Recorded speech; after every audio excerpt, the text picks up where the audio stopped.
Okay. Hello, and welcome to Moms Living the Dream Life, how to raise a happy family while building the business of your dreams. I am so excited. My name is Sophia Makris, and I'm the host, and I am interviewing 21 amazing mompreneurs that are showing us and sharing their story with us to empower moms to say yes to their dreams. And that is all why I'm doing this. I want to show you how it is possible. Today, I have an amazing mompreneur with me, Stephanie Uchima Carney, and she is definitely going to show us how she's doing it with the baby, that beautiful baby in her arms. So, Stephanie, can you share with us what you do and your journey in mompreneurship? So in a quick summary, I like to call myself the mompreneur whisperer. And basically that is that I am a business strategy coach for high-performing mom entrepreneurs who are looking to grow their business, but while balancing a family. My background is kind of crazy. I started off in engineering, went to management consulting, got my MBA and a focus in real estate development. And then just kind of pivoted completely after the economy crashed. And so in 2009, I launched an event planning company just because it was something I loved to do. And that was kind of my first start into entrepreneurship.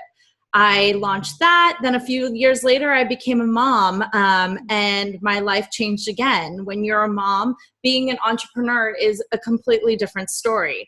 And so that kind of led me to my next adventure, which is this business strategy coaching. And I can go into more details, but that's a quick 50,000, view overview. Is I've had a very various past, and then it's led me to where I am today. I have two kids. This one is little Mia. She is 10 weeks old. She was born a month early. And then I have a 3-year-old, very rambunctious son too, whose first day of school was today. So this morning has been a little bit crazy. That's beautiful. That's beautiful. Stacy, I'm sorry, Stephanie. Sorry, I had a Stacy before. That's why. Your baby's adorable. So it all began. How many years? How are you working? So let's see. It all began in college. So I'm based out of Los Angeles, and I actually went to UCLA for undergrad, and I was a math and physics major. And that most people who meet me are like, what? Yes, math and physics. So with that being said, I thought I was going to go and be a doctor or an engineer or something in that field, but really it didn't fit with me. Deep down, every single time I would do a course in that, it didn't resonate. And so after school, I tried to apply my, my analytical, I guess you can say left brain background. And I went into consulting, financial management consulting.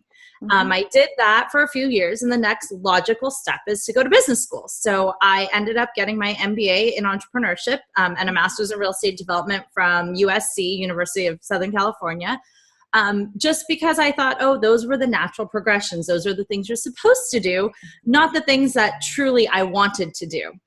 And so that is where I started. So slowly over the years, I kept following this intuition that was in me, to stray away from this sort of set career path. I also come from a little bit of an entrepreneurial background. My dad, owned his own real estate company.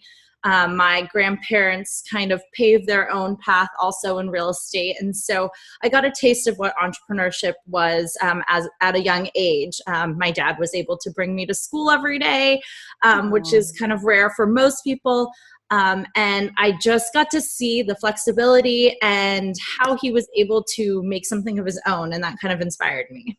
Oh, that's beautiful. Yes, of course. So when you decided to build your own coaching business, yes. Were you facing any fears or any obstacles that you oh no, what am I going to do? I want to become a mom and build my business. I'm still facing those now.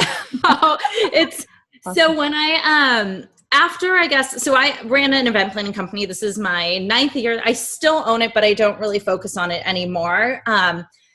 It didn't fit in with my family life. And over the years, I had always mentored, other entrepreneurs, individuals on starting companies. I love business. I love, thinking outside of the box, problem solving. And so I would just do free mentorships. And everyone kept telling me, you really should just actually charge for this. So at first I thought I was going to do business consulting until I realized that consultant meant that they assumed you'd do the work for them. And that's not really how I wanted to lead a business. Is I wanted to empower others to do their own thing and to be able to do it on their own. So I had no background in really coaching. I didn't actually really know what coaching meant. I knew what consulting meant. And so I started to explore that avenue and I fell in love with it. And it was extremely scary to just announce that you're doing it. Because a lot of people said, well, you don't really have like a certificate in coaching. You didn't go to school. I have so many years of schooling for other things, but not necessarily for coaching.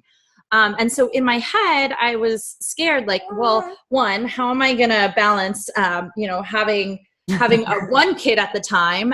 And 2 months after I launched my company, I got pregnant. So I've actually technically only had my company for the last year.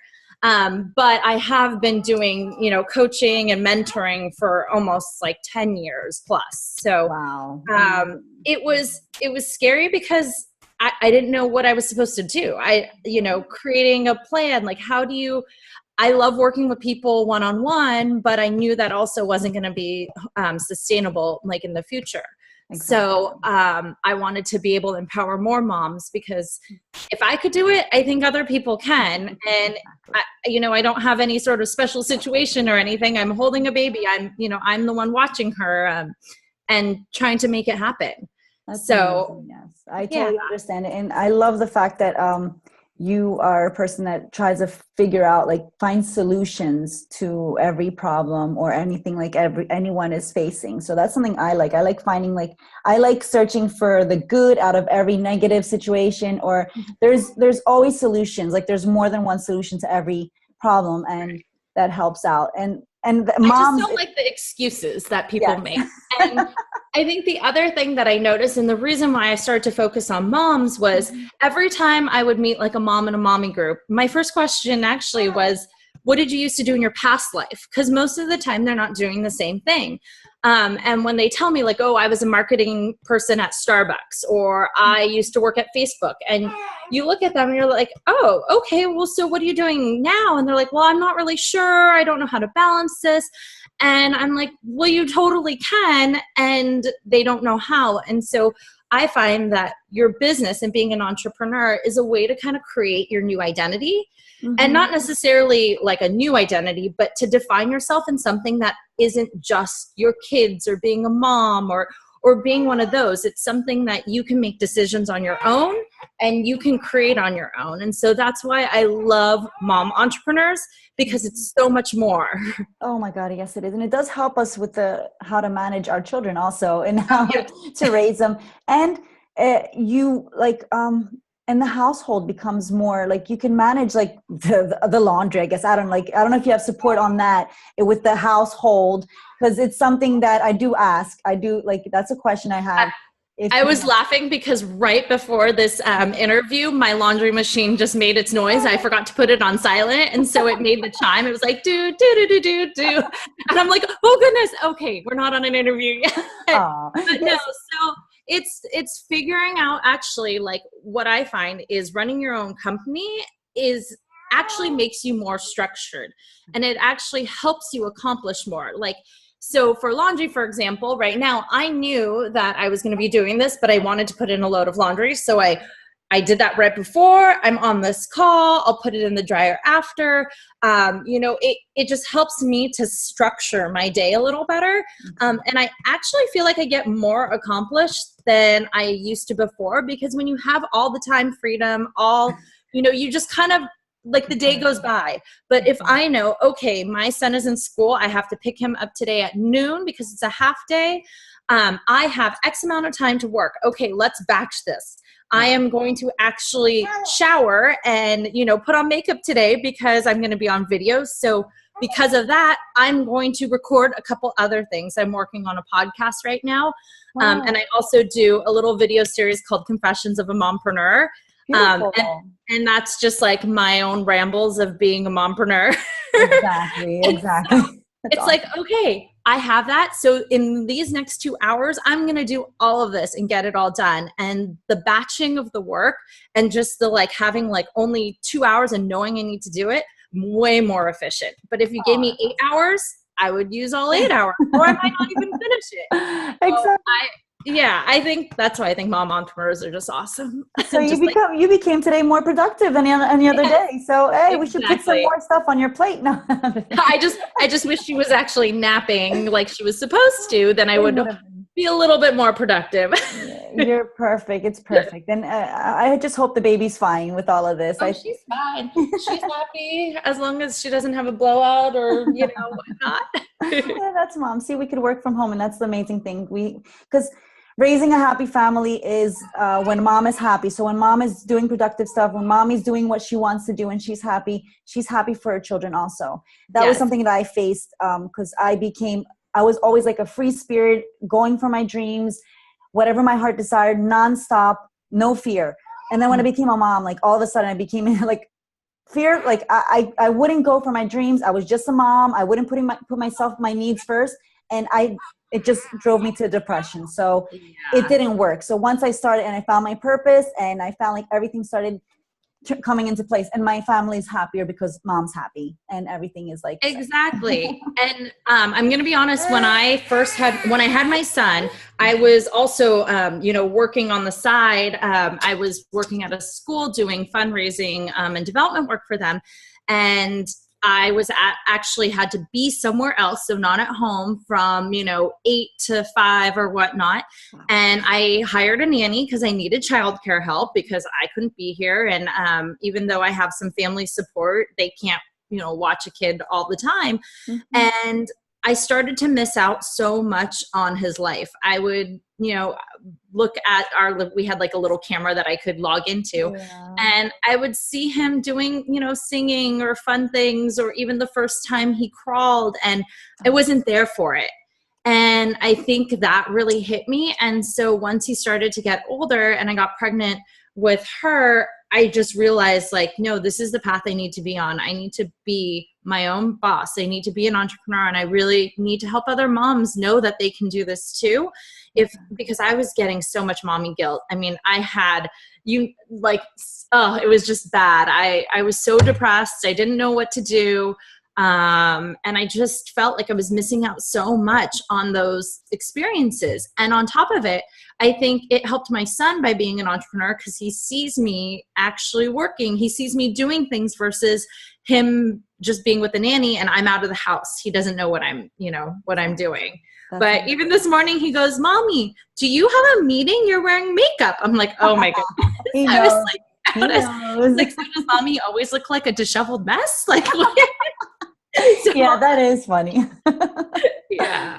Okay, well, let's try to put makeup on every day. That's what I say. Every try to put makeup on day and just look good, and feel good. Yeah. It's okay to wear your sweatpants and have your hair all rolled up, and it's fine. Yes. That's fine too. We all need those days.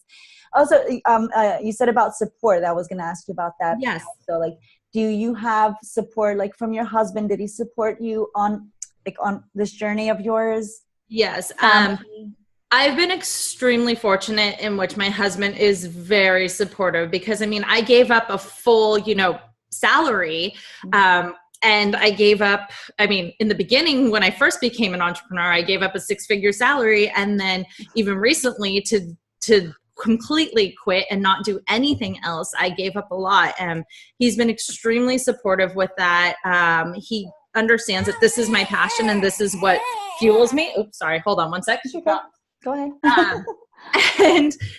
And so I get support from him for sure. He's also really good at helping me in my business, just like look over things like a second set of eyes. And he's really excited for me. And then in terms of family, I think in terms of support, I get like my mom helps out a lot now with the baby. She'll come over for 1 hour or so in the afternoon so I can pick up my son or so I can run out to a meeting and all of that. We don't have a nanny.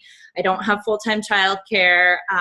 Actually, I don't have any childcare except for my kid going to school. So now that he's 3, he started preschool.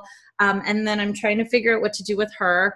I am, we do, you know, in terms of, I guess, house support, I have a housekeeper that comes once a week to clean up some stuff, just because, you know, my time spending cleaning, I do my own laundry and all of that, but just general household stuff, it's worth every penny. I would suggest to all moms. I know they're like, we can't fit it into our budget, but the time it takes her to do what I could do saves me. So I always think of it like time value of money. If I'm going to spend 8 hours in a week, you know, cleaning toilets, cleaning bathrooms, doing that, when I can spend 8 hours making money or doing stuff for our family to help advance that, I think that's money well spent. So you always have to look at the trade-off. So if something that it's worth paying for, I would do. I'm really bad at cooking, which I'm trying to improve on. It's always like 5:30. What's for dinner? Shoot, I don't know. What do we have in our fridge? So yeah, there are definitely things I don't do well, and one of them is dinner. I feel you totally. That's my goal. I want someone to come basically to clean the house and bother with all that and cook. Yeah, I wish I had someone to cook. Instead, it's like, so here in California, Trader Joe's is really big. And I'm like, okay, what can I make in 15 minutes? Because Trader Joe's is great because you can buy stuff to make. So it's like, oh, here's a frozen package of orange chicken that takes 10 minutes to, you know, put on the stove, and then you put the sauce in. And so it's like you still cook it, but you don't really. Exactly. I got you. Okay. I feel bad, but a lot of times that's what happens because I just don't have that in me. Yes. Well, that's the way it is. You can't do anything about it. Well, then after you'll see if you find something better, I'm sure you're going to, whatever feels good. And if you feel okay, I guess that's the way it's supposed to be. We shouldn't feel guilty that much. You know, we try our best, and I'm sure we want the best for our children. So do you for your your time, do you plan out specific time for you to charge your batteries? I know it's not easy now with the baby, but I'm just saying, and before the baby. So before the baby, my secret was that I would wake up, and it was kind of an agreement that my husband would get our son up in the morning, and I would get, you know, a few minutes from me in the morning to meditate. Like I would have to wake up a little earlier, and I would do like a 5-minute quick meditation in bed. And then I laugh because, so I had this gratitude journal that I started to write in, and I was finding it harder and harder to figure out when to do it. And so instead I told the secret to other moms. It was my bathroom time. So I would actually go in the bathroom, and if someone tried to bother me, I'm like, oh, I'm sorry, mommy's going number 2. Like, you know, don't bother me. You can come in 5 minutes. And that's when I get it done. Oh, you are lucky your boy doesn't come along with you, because I had 2. I'm pretty sure he would, but I lock him out. I'm like, nope, this is mommy time. Now it's a little harder. It's a little more sporadic, but I do try and make an effort that, you know, once a week I have like me time, although it's still with her. So whether it's just going for a walk, or whether it's getting my, you know, a mani-pedi, or my mom has been really nice, and my back hurts a lot now just carrying a, you know, 30-something pound 3-year-old after being pregnant and not having, you know, the muscle strength to also then carrying her. I've been trying to get like a massage once a month, just to kind of work those out. 'Cause some days I can't even like stand up straight. And so my mom will come over, and she's nice. She's like, oh, I'll watch, you know, the baby while you just go do that, 'cause you need to do it for yourself. And so I'm a really big advocate of self-care, especially for mom entrepreneurs, and especially for moms in general. Anything you can do, even 5 minutes of your day. I mean, go to drop off 5 minutes early, sit in your car, close your eyes, and like do a meditation or something, just to kind of have to yourself whatever it is that fills you up. It's extremely important. And I think that's been a big part of, I think, where I am today and how I am. So I am a little like spastic sometimes, but a little bit more grounded and a little bit more, I don't know what the word is, but yeah, it's helped. Definitely, yeah. My advice to you as 3 kids I have. The second one was difficult for me also because my body ached also because it's a 2.5 years apart. Yeah. And the thing I advise now, moms, is like either you have a difference between 5-6 years with your second child, or do them together. That's what I advise now. Like 202 doesn't seem too bad. Yes. Because it's like you're already like in it. You might as well just go all in. Exactly. Because now that we have her, I'm like, oh, diapers again. My son's been potty trained for almost a year, and now I'm back to diapers. Yeah. So yeah, Just take care of yourself as much as you can, because it does. Mhm. It is not like your body still aches. So right. awesome. And I'm already, at least in America, it's called advanced maternal age. It's when you're over the age of 35 and you're considered high risk because of it. And so I feel like my body didn't adjust as well as my first kid, because at the first kid I was like, young 30s, and now that I'm not young. I believe that it's a story, because I believe that it doesn't have to, even if you were 25 and have a child like in 3 years, your body will still be in pain in a way because it's gone through so much. So I don't think it's the age. I had my the third one. Yeah, she's 2.5 and I'm 40. So it wasn't that, it was just hard because I had the kids to take care of. I had too many on it wasn't the pregnancy as much as having so many the kids to take care of. So exactly. Yeah, I think the 35 is the new 25. So we're awesome. You know what? Awesome. So with your husband, do you plan date nights? So that is on my to-do list. We actually did, finally, we went on our first date last Saturday without both kids. We went to a concert that I forgot I bought tickets for before I was pregnant, Ed Sheeran. So, but I am going to make an effort to do at least one date night a month, whether it be on a weekday or wherever we can. I know that's really hard to put in your schedule. And I was actually reading, well, I don't read, I listen on Audible to a book that was recommended in one of my Mom and Me groups. It has an interesting title, so don't take this the wrong way, but it's How Not to Hate Your Husband After Having Kids. Oh, yeah. That's an awesome great book. Fantastic book. Oh, thank you. And it doesn't bash husbands. It really talks about like the wives too and stuff. But it's how to really like work on your relationship after you have kids, because that's hard too. He works full time and he has a really far commute. He works about a little hour plus in traffic, even though it's not that far in mileage. LA traffic is very bad. And so, he leaves the house in the morning, doesn't come back till like dinner time. And then in the morning, it's like my son, and then I'm taking care of her. It's always divide and conquer. Yes. And so by the time both kids are asleep, we look at each other and we're like, we're so tired. Oh no, I have to wake the baby up soon to, feed her again. And it's really hard to get our time. Whereas when we had one kid, it was actually not too bad to get our time in. But with two, it's divide and conquer. One of us is always with one of the kids. So we're making it a priority to get at least one date night a month. I know some parents are lucky and they get to do like every Monday night, but I think that's a little ambitious for us, at least right now with a newborn. It's totally different for each family. So, like later on in the years, it will be much better. And the best thing is communication is key. That's what I believe. Like for everyone to express how they feel when it's happening and not to be building up. So whenever, that's what I do with my husband. Now, he wasn't a very communicative person. So I'm teaching him to do that by being a communicator. Like I say how I feel, or the help, I want help. Please help me on this. And men don't think the same as we do. Like we might say it 3, 4, 5, 10 times. Like sometimes we have to say 1,000 times for him to understand, that, can you help me on that? Oh, I'm sorry. I didn't do it on purpose. I forgot. Okay. All right. Right. Okay. It's also, we don't speak their same language. What we think we're saying, they don't interpret the same way. I'll say something 4 times. I'm like, I told you that. How did you not get that? And he's like, you never said it that way. How am I supposed to figure that out? I'm like, you're just supposed to know. Come on. And it's like any other mom would have gotten it, but I'm like, right. And so actually that book is great because it goes through like what we say and what we mean, but what our husband hears.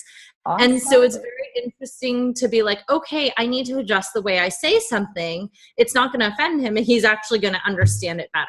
And so I totally get what you're saying. And I feel like I too, I'll get so frustrated that I bottle it up that then all of a sudden I explode and it comes out of nowhere. And he's like, I never knew you were thinking that. I'm like, Yeah. how did you not know? Like, I've been saying this. So yes. We have our own conversation in our head. So that's good. Communication is key. And thank you for recommending that book. I think it's going to help a lot of families, because a lot of families separate, and it doesn't, when they, it's not like a real strong reason, it's nothing. It's just a communication that doesn't go right. Exactly. Awesome. So what else? Is there something like you would like to advise moms out there that want to take that next step, but they're in fear and but they have that burning desire to do something more than just be a mom? So I always, I guess my advice would be, one, don't look at your limitations. Don't look at time. A lot of excuses, I guess, oh, I don't have enough time to do this, or I'll wait till my kids, go in school. I'll wait. There's no time like the present. And I think time is kind of a terrible excuse, because we all have the same amount of time. And so it's how you structure what you want to focus on, and knowing exactly what you want to do, and being committed to figuring that out, and being committed to dedicating, whether it's 30 minutes a day, to work on a business, is just being forgiving and honest, and knowing that, okay, I only have 30 minutes a day. What can I do in that time? Versus like, I have all these things, but I don't have enough time. It's, I have 30 minutes. What can I do in that amount of time? It's reversing the mentality. And so one of my things is moms always complain that they're so busy. But if you look at everything they're busy doing, about, 75% of it can be eliminated. Mm-hmm. It's really thinking through and figuring out exactly what micro steps you need to make to move a step forward, and to know that you can't do the exact same thing as, say, a single or dual parents or dual family, as a couple with no kids. Mm-hmm. You need to understand your situation and be forgiving and be flexible in what you do. So if you can only focus on one goal at a time, like right now, I wanted to launch my podcast. I wanted to do all of these different things, like a virtual summit. I'm launching a group course, all of that. I know I can't do that all right now. And so instead of trying to keep every plate spinning, I made a commitment and said, I can't do that. I can only focus on one. So focus on one goal at a time, one project at a time, one step at a time. And know that you're not, unfortunately, like every other entrepreneur who has, all the time in the world, or who doesn't have other kids needing them. Okay, that was pretty long. Sorry. Oh, no, I love that. I love that. I listened very clearly, and I take the advice also. It's always a reminder, like whenever I talk to them, there's a lot of stuff that we know that needs to be things that we need to do, but we need to hear it again and again, and just a reminder. So forgiveness is key. Forgive yourself, mm-hmm. I guess forgiveness and flexibility. That's what moms really need to embrace. But I think any mom can launch a business. They can do, even if it's, an MLM or a blog or something. But also my other advice would be, if you are going to do it, treat it as a business. Don't treat it as a hobby or a little side project, because then you won't take it seriously. And so again, even if you only have 30 minutes to work on, say you want to build a mommy blog that, makes money, if your goal is to be profitable, you need to treat it like a business. And so, yeah, that would be my advice. Don't treat it as a hobby. Beautiful. So that's correct. Yeah. I like that. I like that a lot. So, is there like a gift that you want to share with the interview? So I'm working on it. I actually have, right now, next week, I'm actually doing a free 5-day challenge, and it's called Detox Your Biz. It is a 5-day cleanse to reboot and recharge your business. Although it's happening, I think August 27th through August 31st, I am going to turn it into more of an evergreen challenge. Okay. So that you can actually just go to detoxyourbizchallenge.com, and that will have all the information. And it's really to help moms eliminate. So we're going to, it's a whole entire process of really getting all that stuff, mental clutter out, physical clutter, all of that in order to make space to create miracles in your business and in your life. I love it. Yes. So, yes. It's happening all next week. And so that's kind of my free challenge, but I'm hoping to make it evergreen afterwards so that people can take advantage of it at any time. Yes. And I'm also working on another like free update. I was bad. I didn't focus on the whole free opt-in build email list in the beginning. Instead, I focused on really serving my clients first. Yes. And then now I'm starting to backtrack. And again, one goal at a time. Exactly. So this time my goal is, email lists and that. Last time my goal was really to serve my clients. And I still serve my clients, but on maternity leave, I'm not taking on clients right now. Yes. So, or self-prescribed maternity leave. Yeah. Awesome. Thank you. So just one last thing so you could go with the baby. What does dream life, awesome. What is a dream life for you? Like, what does it mean? Because that's kind of confusing. Like, oh, what do you mean dream life? You can't have it. Dream life is like, for me, it's totally different. So I would like to know what your meaning is to dream life. Ooh, okay. I think a dream life is just being able to wake up every day excited about what's to come, or, where you're at and what's to come, whether it's in your family, whether it's in your business. A dream life is just waking up happy with who you are and where you are at that moment.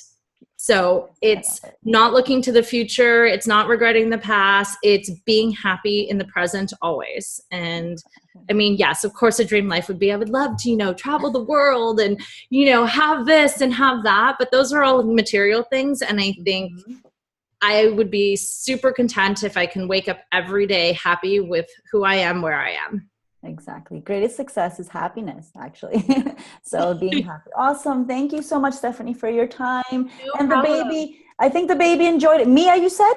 Yeah, Mia. She totally enjoyed it. Thank you so much for being here with us. No problem. And thank you for sharing. See you on the next interview. Bye.